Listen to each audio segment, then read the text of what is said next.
And the headline on 3 this week, ACC memo, Power 5 reaches consensus on what ACC calls must-haves with federal legislation. This came through a FOIA request. Andy joined us now. Andy, how are you, man? Good, Joe and Joe. How are we? Good. So I read the story and I saw all the information you had with this, and I found some things kind of confusing.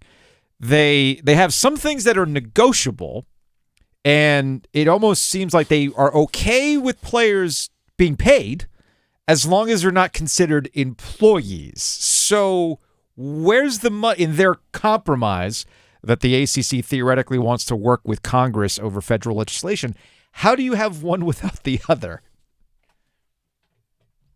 I think they see maybe as their path where athletes are now independent contractors. Are they some sort of like licensee where they can use the school marks, their own marks, but there's not some sort of employee status, right? That leads to benefits, that leads to paid time off, that leads to workers' comp, all the stuff they don't want to have to pay for. Mm-hmm. So I don't know if it's feasible, but I think they're trying to thread such a narrow line.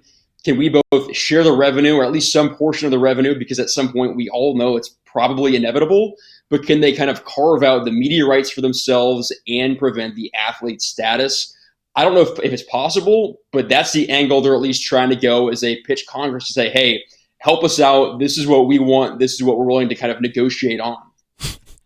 Andy Wittry from On3. I'm not laughing We're at not you, laughing Andy. at you. We're just kind of laughing. This is a great, all-time great tweet that you have with their must-haves, right? And this is Jim Phillips, right? This is, let's not confuse ourselves. This is the commissioner of the ACC. This is where the memo came from? Yeah, so it came from a third-party attorney that was working with the ACC. So it was not written by Jim Phillips. I believe the lawyer's name was Jonathan Barrett. Okay. Actually, ironically, you'll love this part. He actually had worked with the Big Ten Conference for, I believe, 13 years during the creation of the Big Ten Network through Big Ten expansion. So someone who's very plugged into Power 5, high major athletics. He was the one that wrote this memo. It was disseminated to members, all the member schools of the ACC. So this was kind of written to ACC schools, but they did acknowledge that they said there was Power 5 consensus, what they call A5, Autonomy 5, Sure, regarding those 5 big issues of no employee status, no NIL rights and telecasts, no recruiting inducements, the preemption of state laws, and antitrust exemption. Those are the big 5. Okay, so to me, one is clear. The federal bill, they want help. They can't govern themselves. They're completely inept. They all make $1 million a year, but they don't want to earn any of that money. I get that part of it. No recruiting inducements means they don't want to pay for recruits out of high school or out of the portal. Good luck. Okay, so far they're 0 for 2 right, in my opinion. And just for the cherry on top of this delicious sandwich, hey, can we keep our antitrust exemption while we're at it? Can you govern us and then give us a free pass? I don't know. Like, Andy, how are you keeping a straight face reporting any of this? Like, the no employment status for all the reasons that you mentioned. I am confused though, Andy. Legit, what does that mean? No granting NIL rights in telecasts. What does that mean? So my impression, that means that, you know what, your broadcast revenue, this is the biggest talking point right now for the Pac-12. There's been this war between the Big 12 and Pac-12 about whose media deal is worth more. All that money, which is only increasing right now. No, we lost Andy.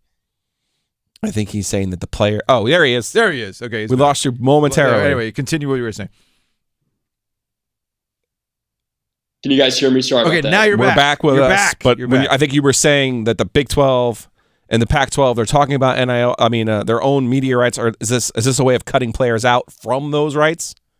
I believe that's what they're saying. Is that, you know what? If this was pro sports, you have collective bargaining. The players can get roughly 50%, give or take a percentage point or two. And if that's maybe the primary source of revenue for these athletic departments, they want to kind of seal that off and carve it off as saying, this is ours, this is not for the athletes, which is a pretty big ask, I think. Andy Wittry joining us on 3, sports business reporter, has a story out this week where he obtained a memo from the ACC that was put together with legal representation about what a game plan would look like going to Capitol Hill and trying to find a way to get federal legislation to control name, image, and likeness. So I'm gonna ask you this based on your conversations with people around Power 5 schools. The NCAA continues to take losses. I mean, we're here because the Supreme Court said, y'all, no. Like, this doesn't make any sense. And they shut it down.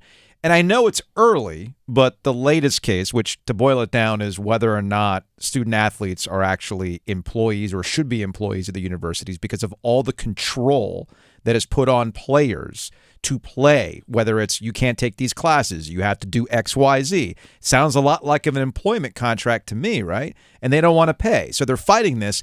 And the initial reactions from the judges have been, that's stupid. They sound like employees. So my curiosity is when you see memos like this and you talk to other people around the Power Five, are these true believers? Do they think if they keep making the same arguments that they're going to somehow come away with a win? It doesn't make a lot of sense to me.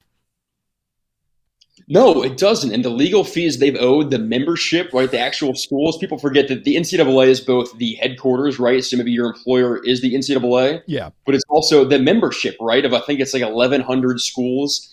And they're the ones that have had to foot a lot of that bill for these rising legal costs. So surely you would think that there are some younger, progressive-minded administrators and maybe school presidents who think, you know what if we do adapt, we do cut in the athletes who are kind of treated as essential workers, right? As we saw during the pandemic. Mm-hmm. When I spoke to you yesterday that brought that up, that, you know what, there's a reason they had those kind of quasi-bubbles and they're still playing games and there's all this TV revenue at stake. Kept the lights on, man. It kept the lights on. It kept the lights on.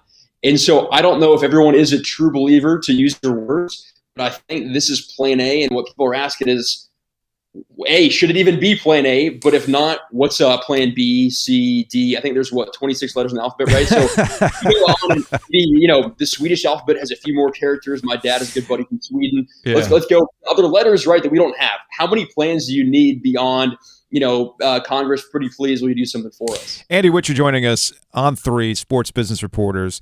All right, so you brought up the autonomy 5, and trying to put the right context here. The ACC does not have a good track record of getting the pulse of other conferences. Let's RIP the alliance, the short-lived alliance that had the Big Ten, the ACC, and the Pac-12. We saw how that played out. The Big Ten's taking teams from the Pac-12.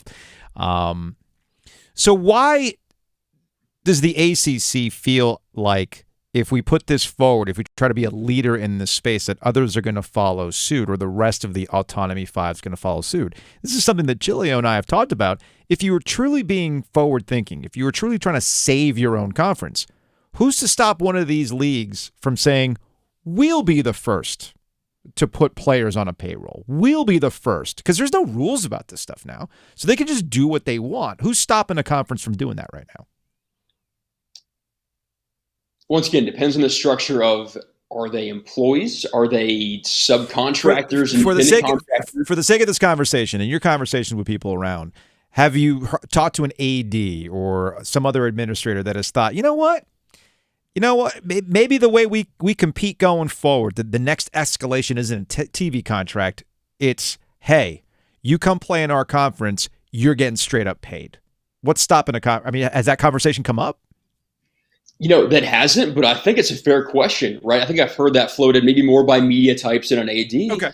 But what happens if the Pac-12 did that, right? They were the first conference footprint with California that passed an NIL law back in 2019. It didn't take effect until later, but they were the ones that really forced the NCAA's hand, and Florida and other states followed with NIL.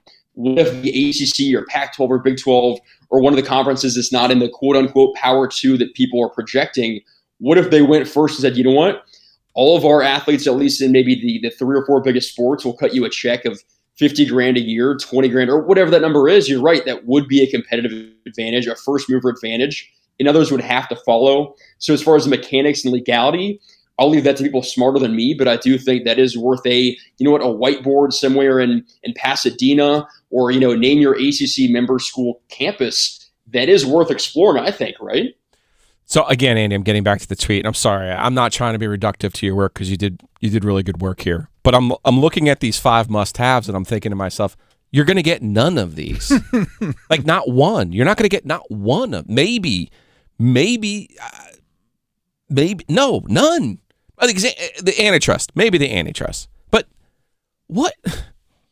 How are there sane people like Jim? Okay, You said this was a firm hired by the ACC. Okay. He was at, maybe you were there too. Jim Phillips at the ACC football kickoff talked as if it was 1955 and Walter Byers was still running the NCAA. Like, how is this attitude productive for the ACC? Let alone, why would there be a law firm that agrees with him other than they just want to take his money? I was going to say, because fools part with their money. I think you may have just answered the question as far as the law firm, Joe. And I do want to be clear that this was the ACC memo once again. So went to their schools, was not written by the league office, but this expressed that there was reported consensus across the Power Five. So as I understand it, based on this memo, every conference has agreed on certain things. So those five, they said there's a consensus. So I don't know if I would paint this as the ACC is the leader. And I'm not saying they're not either, but this is something that is more of a collaborative effort. And there's at least some things that they believe there's a consensus on. So I think it's all five Power Five conferences. It alluded to the conference commissioners. It alluded to government relations consultants. So these are high-level people. So not just Jim Phillips, but all of his peers. They've all reportedly agreed on at least a few things, which we're laughing at here today. So they're kind of in this together, which, to go back to the alliance, who's going to break first for their own good? At what point does someone say, you know what, actually, let's bend the rules a little bit because this is going to help us versus, the ACC or Big 12 or whomever? Yeah, it's a mistake on my part, Andy. I wasn't thinking ahead with things like NIL. I should have come up with a T-shirt design that just said the Alliance and then the date.